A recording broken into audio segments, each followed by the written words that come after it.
You ask Tiger to solve. This deals with linear equations with one unknown. The final result is b equals -6. Let's solve it step by step. Simplify the expression. Expand the parentheses. Simplify the arithmetic. Multiply the coefficients. Group like terms.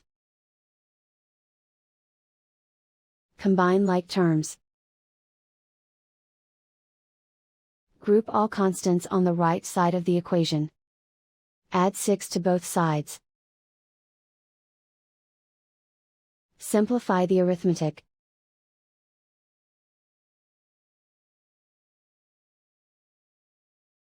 Convert the b into a positive number.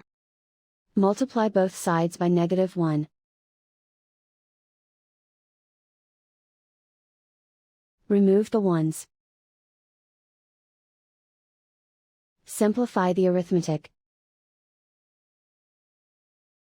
And so the final result is b equals -6.